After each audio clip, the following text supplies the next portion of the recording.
अस्सलाम वालेकुम स्टूडेंट्स। मैं हूं आपका tutor Daniyal Ahmed and welcome to my channel. So students, आज की वीडियो में हम बात करेंगे कंप्यूटर हार्डवेयर के बारे में और input devices and output devices.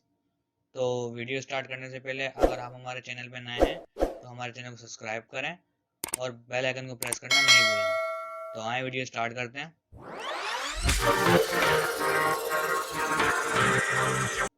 सबसे पहले आता है हमारा कंप्यूटर हार्डवेयर।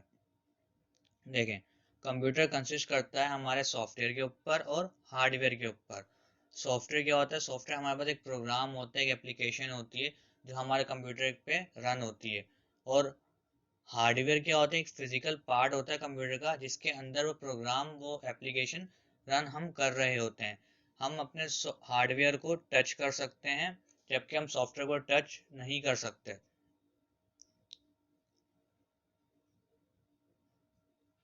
हमारे हार्डवेयर में हमारा सीपीयू, हमारा प्रोसेसर सेंट्रल प्रोसेसिंग यूनिट, हमारी मेमोरी, हमारा ग्राफिक्स कार्ड, हमारा साउंड कार्ड और हमारा मदरबोर्ड ईटीसी ये सब शामिल हैं। सबसे पहले आता है हमारा सिस्टम यूनिट।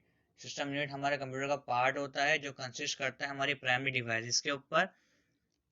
ये परफॉर्म करता है सारे ऑपरेशंस को और हमें रिजल्ट प्रोड्यूस करता है हमारी कैलकुलेशंस की। इसके अंदर हमारे मदरबोर्ड, हमारा सीपीयू, हमारा रैम, हमारी रोम और अदर कंपोनेंट्स शामिल हैं। अब आता है हमारा मदरबोर्ड। मदरबोर्ड हमारा मेन बोर्ड होता है हमारे कंप्यूटर का, जो हमारे कंप्यूटर के डिफरेंट पार्ट को डिफरेंट पार्ट के साथ कनेक्ट करता है। इसके अंदर हमारी माइक्रो प्रोसेसर, हमारी स्लॉट्स, हमारी बसेस, हमारी रैम, रोम और अदर इलेक्ट्रॉनिक कंपोनेंट जैसे हमारे रजिस्टर, कैपेसिटर, डायोड, ट्रांजिस्टर, ये सब हमारे मदरबोर्ड में पाए जाते हैं और इन सब से मिलकर ही हमारा मदरबोर्ड बनता है। अब नेक्स्ट आता है हमारा micro processor. Micro processor CPU हमारा ब्रेन ऑफ कंप्यूटर कहलाता है। ये सिलिकॉन से बना होता है। माइक्रो प्रोसेसर कंसिस्ट करते हैं मिलियंस ऑफ टाइनी ट्रांजिस्टर्स के ऊपर। ये ट्रांजिस्टर हमारे डेटा को मैनिपुलेट करते हैं और हमारी जो कैलकुलेशन होती है, जो हमारी बहुत तेज स्पीड में हो रही होती है, ये माइक्रो प्रोसेसर की ही वजह से ही हो रही होती है। हमारे कंप्यूटर की स्पीड डिपेंड करती है हमारे माइक्रो प्रोसेसर के ऊपर। जितना अच्छा माइक्रो प्रोसेसर होगा उतनी ही तेज और उतनी एक्यूरेट हमारी कैलकुलेशन होगी और उतना ही जल्दी हमें रिजल्ट मिलेगा। इसके हमारे पास 5 कंपोनेंट्स हैं। सबसे पहले हमारा ALU, arithmetic logic unit.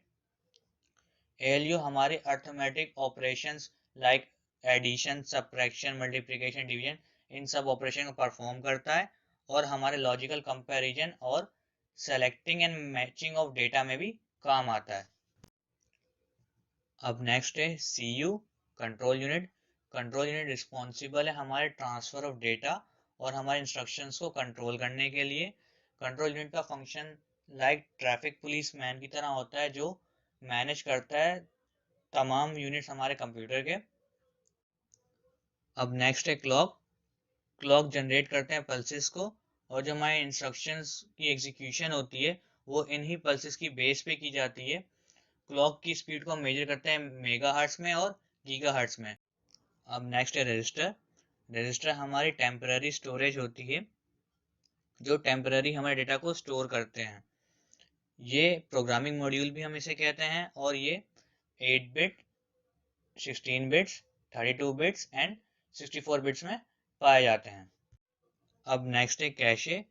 Cache intermediate storage area होता है जो inside the micro processor available होता है और outside the micro processor available होता है। जो इनसाइड द माइक्रो प्रोसेसर होता है उसको हम बोलते हैं इंटरनल कैशे और जो आउटसाइड होता है माइक्रो प्रोसेसर उसको हम बोलते हैं एक्सटर्नल कैशे। अब आते हैं हमारी बसेस। बसेस एक इलेक्ट्रिकल पाथ है जहाँ से हम अपने डेटा को सेंड और रिसीव करते हैं डिफरेंट कंपोनेंट तक। ये एक रोड की तरह ही होता है जो कंप्यूटर के डिफरेंट पार्ट्स को डिफरेंट पार्ट से कनेक्ट करता है। हमारे पास 3 तरह की बसेस होती हैं: कंट्रोल बस, डेटा बस और एड्रेस बस। सबसे पहले control bus.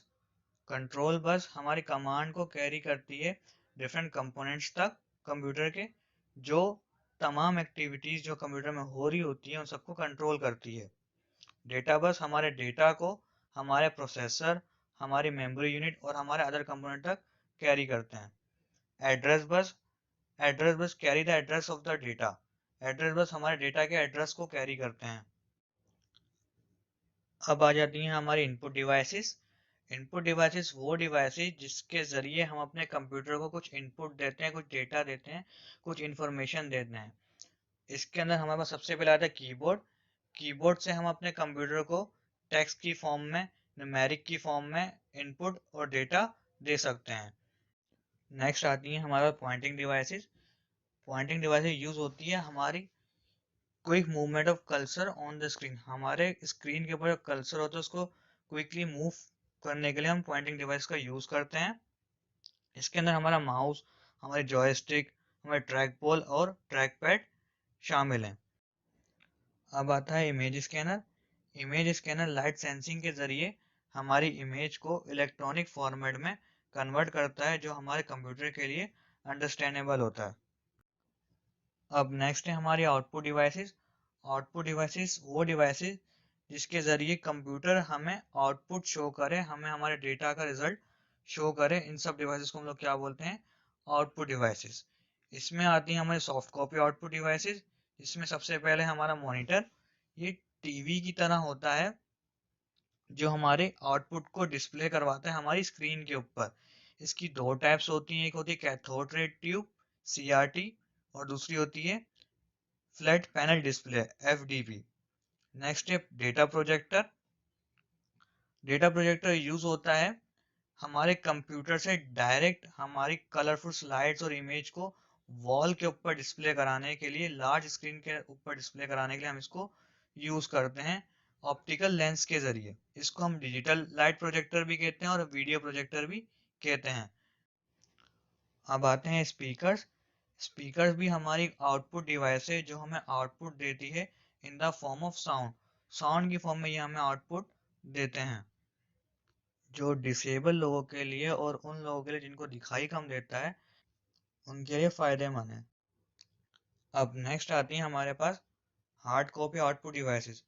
Hard copy output devices वो डिवाइसेस जो हमें आउटपुट देती हैं हार्ड कॉपी की फॉर्म में। इसमें सबसे पहले आता है प्रिंटर। प्रिंटर हमारा यूज़ होता है हमारे टेक्स्ट को और हमारी इमेज और ग्राफिक्स को पेपर पर प्रिंट करवाने के लिए। हमारे पास दो तरह के प्रिंटर होते हैं, नंबर 1 इम्पैक्ट प्रिंटर और नंबर 2 नॉन इम्पैक्ट प्रिंटर। अब नेक्स्ट है प्लॉटर।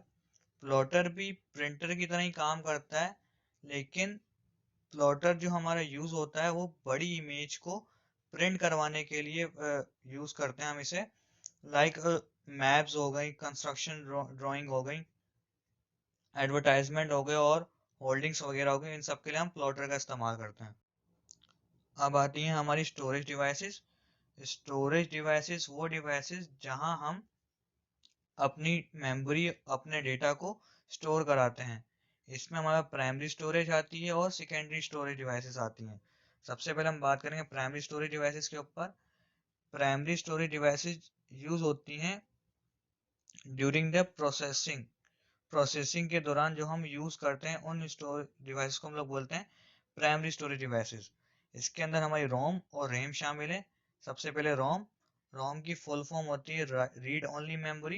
ये हमारा परमानेंट स्टोरेज होती है जहां हम अपने डेटा को परमानेंटली स्टोर करा सकते हैं।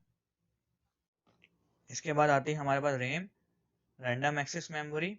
ये हमारे पास टेम्पररी मेमोरी होती है। इसके अंदर हम अपने डेटा और इंस्ट्रक्शंस को स्टोर करा सकते हैं, पर टेम्पररी। इसको टेम्पररी स्टोरेज इसलिए कहा जाता है जैसे ही हमारे पास पावर सप्लाई डिस्कनेक्ट होती है तो हमारा जो डेटा होता है जो हमने स्टोर कराया होता है वो भी सारा लॉस हो जाता है। अब नेक्स्ट है secondary storage devices. Secondary storage devices have large storage capacity. Secondary storage devices के अंदर स्टोरेज कैपेसिटी ज़्यादा होती है और ये हमारे डेटा को परमानेंट स्टोर कर सकते हैं। इसके अंदर हम अपने डेटा को परमानेंट स्टोर कर सकते हैं। सेकेंडरी स्टोरेज डिवाइसेस के अंदर हमारे hard disk, CD, DVD, SD card और USB ये सब शामिल हैं। तो ये थी हमारी आज की वीडियो जिसके अंदर हमने computer hardware, input and output devices के बारे में पढ़ा। उम्मीद करता हूँ आपको ये सारे टॉपिक अच्छे से समझ आए होंगे। अगर आपको फिर भी कोई कन्फ्यूजन है तो आप मुझे कमेंट सेक्शन में प्लीज़ कमेंट करके बताएं, या मुझे इंस्टाग्राम पे भी डायरेक्ट मैसेज कर सकते हैं। मैं इंशाल्लाह आपकी कन्फ्यूजन ज़रूर दूर करूँगा। इंशाल्लाह अब हम आने वाली वीडियो में इस चैप्टर को एंड करेंगे। और अगर आपको मेरी वीडियो पसंद आई हो तो प्लीज़ मेरी वीडियो को लाइक करें, मेरे चैनल को सब्सक्राइब करें और बेल आइकन को प्रेस करना नहीं भूलना। चलें मिलेंगे अगली वीडियो में। अल्लाह हाफिज़।